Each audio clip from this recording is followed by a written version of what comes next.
The crimson sand of Kepler 442b swirled around Ava's boots as she pressed her back against the crystalline rock formation. Her rifle was empty, her comlink shattered, and her left arm hung useless at her side. Across the canyon, Liam's position had gone silent 3 minutes ago. She didn't want to think about what that meant. The Krathian warrior emerged from the dust storm like a specter of death itself. Its exoskeleton gleamed obsidian black, battle-scarred from 1,000 conflicts across 1,000 worlds. The creature stood nearly 3 meters tall, its 4 arms each wielding weapons that had ended civilizations. This wasn't just any Krathian. The silver markings across its carapace identified it as an elder, a warrior who had seen centuries of combat. Eva raised her combat knife with her good arm.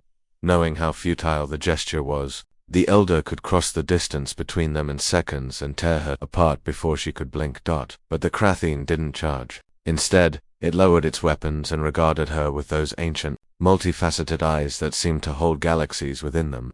"You fight well, human child," the elder spoke. Its voice translated through the universal communicator embedded in its armor. "Better than you should, given your species' short existence in the galactic community." Eva spat blood onto the red sand. "If you're going to kill me, just do it. Save the speech." A sound like grinding stones emanated from the alien. Eva realized with surprise.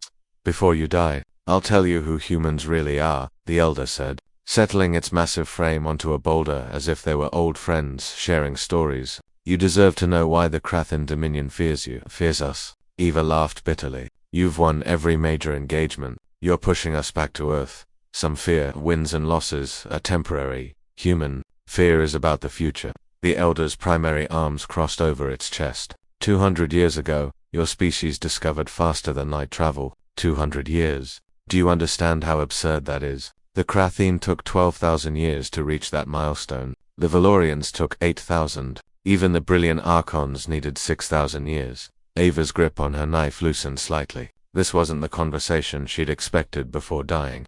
"Your species," the elder continued, "went from splitting the atom to bending space-time in less than a century. When you first appeared in our space, we thought you were an established empire hiding your true strength. But no, you were children playing with nuclear fire and winning. So what?" Eva challenged. "We're fast learners. That's why you're trying to exterminate us." "Exterminate?" The elder's mandibles clicked in what might have been amusement. "Foolish child. This isn't extermination. This is a test." From somewhere in the ruins behind Eva, a scraping sound emerged. Liam dragged himself into view, his armor cracked and leaking gel sealant, but alive. He had his sidearm trained on the elder, though his hand shook from blood loss. The Krathian warrior didn't even glance at him. "Your companion may listen as well. He has earned that much." 3 months ago, the elder said, "your defense of the Tau Ceti colony should have failed. You were outnumbered 15 to 1. Your supplies were cut off. By every strategic calculation, you should have surrendered or died within a week." Eva remembered Tau Ceti, 72 days of hell. They'd eaten ration paste mixed with recycled condensation. They'd fought with makeshift weapons when ammunition ran out. She'd watched friends die defending families they'd never meet. "But you didn't surrender," the elder continued. "You fought with weapons made from mining equipment. You turned agriculture domes into fort. You made explosives from fertilizer. And somehow, impossibly, you held until reinforcements arrived." "Desperation makes people creative," Eva muttered. "No." The elder's voice hardened. "Every species experiences desperation. What you call creativity, we call insanity. You don't know when to quit. You don't understand the concept of acceptable losses. Other species fight until the odds are against them. Humans fight until the odds are impossible. And then you fight harder." Liam lowered his weapon slightly, his face pale but focused. "The Battle of Proxima Station," the elder said. "The Krathian siege lasted for months. When we breached the final wall, do you know what we found? 17 humans. 17. They'd been holding a station designed for 5,000. They'd programmed drones to move randomly to fake a larger garrison. They'd been routing communications through dead sectors to make us believe they had reinforcements." The elder stood, its full height casting a shadow over Eva. "And when we finally cornered those 17 humans, with no ammunition, no hope, and no chance of survival, they charged us with mining tools and kitchen knives. They damaged 3 of our heavy assault units before we brought them down. 17 humans. Children by our standards." Eva felt tears she didn't know she'd been holding stream down her face. "So yes, human child, we fear you," the elder said softly, "because in another 1,000 years, When you've had time to truly understand warfare, to build proper weapons, to organize properly, you won't just be dangerous, you'll be unstoppable. The Krathane warrior activated something on its armor. In the distance, Eva heard the distinctive sound of a human dropship approaching. Your reinforcements are coming. My hunting party has withdrawn. The elder turned to leave, then paused. This war will end soon. The Council of Dominions is already negotiating. We wanted to test you, to measure you, to see if the rumors were true. They are.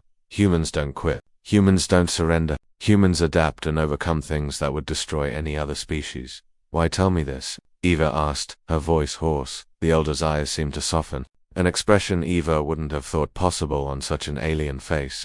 Because when this war ends, humanity will have a choice, to join the galactic community as equals, or to isolate yourselves in fear. I tell you this so you understand you have nothing to fear from us. It is we who fear you. It is we who must prove ourselves worthy of humans as allies rather than enemies.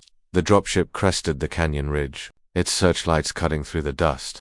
Live well, Eva of Earth, and when they ask you what happened here today, tell them the Krathane came to kill you. But left having learned respect, the elder Krathane warrior vanished into the storm, leaving Eva and Liam alone with the settling dust and the approaching sound of rescue. As the medics loaded them onto stretchers, Liam gripped Eva's good hand. Did that really just happen? He whispered.